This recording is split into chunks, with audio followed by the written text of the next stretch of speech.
Hey everybody, this is Coach Jeff Winkler, bringing to you some tips for the upcoming Unbound Gravel 200. I'll be there. I was there in 2019. I was also there in 2018.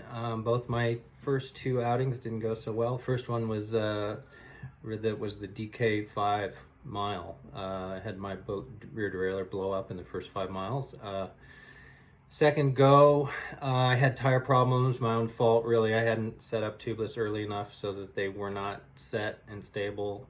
A lesson learned going forward. So those are like preparatory. It's a little bit too late, but hopefully what you've done so far is your bike is set. You've been on it. You have the tires. They're sealed. Everything is working. You've charged up your Di2 if you're running Di2. Those are like the basics. But what I want to talk about today has to do with just managing some of your gear and some strategies to be organized. We'll start with repair items. You have basically two approaches. You can go the minimalist speed route, which is just carry the bare minimum, which probably is the multi-tool, tubes, CO2 pump, and a plug kit. And that's the strategy I'm taking. I'm going to probably have a little small container of sealant too, just in case. And I'm going to rely on replenishing those as they get used in the checkpoint. So I'll have some spare of those items to replenish my supply if necessary. If you go more kitchen sink, like you really want to be prepared for anything, you're going to want things like a chain tool, a chain spare link, even a pair of pliers. There's probably a good argument for mud to have like a mud clearing technique. Some of the things I've seen recommended include rubber gloves or latex gloves, paint stirring stick to help pry everything out, or you can use something like a Park tool, cassette cleaning tool, which is a little more sturdy, but same idea as the paint stirrer. Then now, how you carry that, you gotta want to make sure you're organized. Like it doesn't go anywhere. It's not where you don't expect it to be. For me, I will have all of those items will either be mounted on the bike, or in a saddlebag or handlebar bag on the bike, and that'll always be there. And that's what will get replenished in the checkpoints, and I'll know how to do that, and it'll be organized. So that's that, and hopefully your ride, my ride. Is technically, we don't have any problems with repairs, and it can be clean in that regard.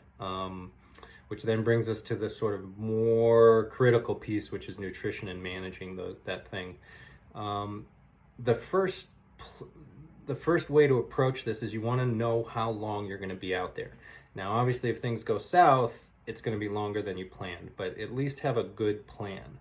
And so that should include how long in hours it's going to take to get to each checkpoint, because that tells you how much you can fuel and need to fuel between checkpoints. I think that in 2019, the lead group came in around 3 hours. So if you're going to be one of the faster riders, you'll be in 3 or 4 hours to the first checkpoint. So you need to fuel for 3 or 4 hours from start to Alma. As you may know, you probably can fuel and absorb between 80 and 100 grams of carbohydrates per hour. Beyond that, depending on it's a little bit how hard you're riding, but beyond that, you may not be able to process that food, which then you run the risk of it having sitting in your stomach, not processing, and then you end up having indigestion and performance impacting negative results. So there you go. So for the first checkpoint, do you have 320 to 400 grams of carbohydrates? And you want to make sure you load that when you start. Obviously, you'll have some in your system from breakfast, but that's basically, you want to approach the race like you're putting in as much as you can from the beginning, because everything you put in means that you're saving what you have in your muscles for later. And you won't be able to keep up, so you want to be on top of it from the beginning. So my approach will be, I'll have a plastic bag with stuff in it, and this is what I will load on the start, and it's labeled start. So I'll know it's already organized. I've got gels. I have a few things that I'll make the night before that'll be part of this kit. And then I have a packet of beta fuel, which will obviously be in a bottle and put on the bike, but helps me organize. Then this also helps your crew in each checkpoint. So then I have one that I'm going to label with number 1. You can't really read it very well, but and this will have everything that I will take on board in checkpoint 1. And because you have to get all the way to checkpoint 3 because there's only the water stop in the middle, you've got to load up double. So this has all of the SIS stuff. I have the gels, and then again, I'm going to be making some little old school dinner roll type sandwiches that'll go in there. And then I've got like checkpoint 3, which is a little bit smaller because it's only 50 or so miles from the finish. But again, the idea is like I'll at least take on board what I know I can process, right? It's so now if I find that I have more, I actually have then the add-on to that plan is I'm going to have things at each checkpoint that I will consume in the checkpoint.